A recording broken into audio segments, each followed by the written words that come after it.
Sadgurunath Maharaj Ki Jai, and welcome to Jagadambe Reads the Holy Books of India. Bhaktavijaya51.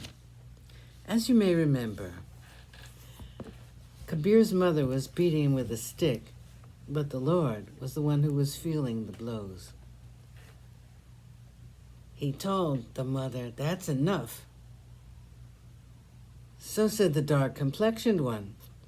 Just as when the edge of an axe strikes the root of a tree, the tree violently trembles, so as she continued punishing the Bhakta, Kabir, the savior of the world, trembled. Or as when a child is troubled by some bad person, its mother suffers the pain, so as she continued whipping Kabir with the cane, God trembled with the pain. Or as when an army lessens in number, a king becomes depressed, so when this God-loving Bhakta was being troubled, it was this one, the merciful to the lowly, who trembled with pain. Or as when a young deer is caught in a trap, the mother deer feels the pain. So in the whipping of his Bhakta, God trembled with the pain. Or as when the sea saw the Rishi Agastya, it trembled in its heart. So the dweller in the heaven, Vaikuntha, trembled with pain as the mother continued to beat Kabir. Finally, the husband of Rukmini exclaimed, "That is sufficient now, O mother." And then the Infinite One added, "I went to trouble Bali. I ended up being his doorkeeper.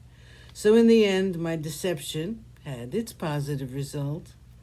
I have had many noble and pious bhaktas, but no one has ever given me a beating. Now I recognize the fact that the Bhakta Kabir is superior to myself." Then said the husband of Sita to himself, "I must show him my visible form.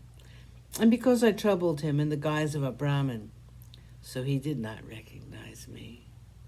Ram, with Sita, manifests himself to Kabir. So he cast aside his Brahmin guise, and in his hand took his bow and arrow. A dazzling crown adorned his head. His large eyes gave brightness to his face.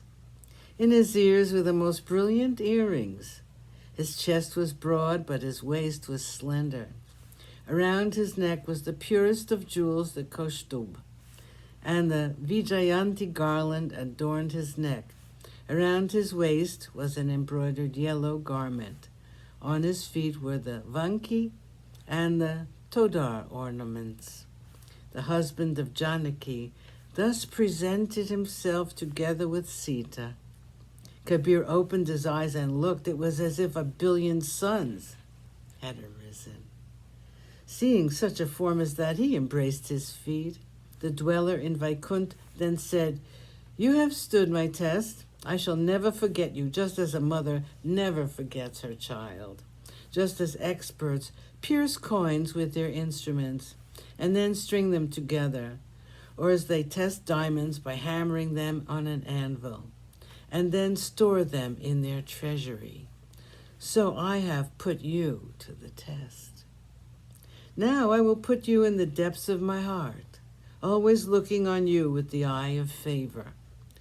So spoke God. The life of the world then gave Kabir's mother a loving embrace and said, "Your good fortune because of me can never be fully described." As God said this, the mother felt great joy. She drew Kabir to her heart and gave him a loving hug. She said to him, "It is because of you I have had a sight of Lord Sri Ram." The mother then took Kabir by the hand and led him back to their home. And the husband of Sita said to them, "Keep thoughts of me in your heart." Thus speaking, the life of the world became invisible. This book, relating the stories of the saints, is like manas. Listeners who are wise and bhaktas of good fortune come to it. The royal swans who want pearls as their food sit by this lake. Sadgurunath Maharaj Ki Jai. Thank you for coming. I hope you come again.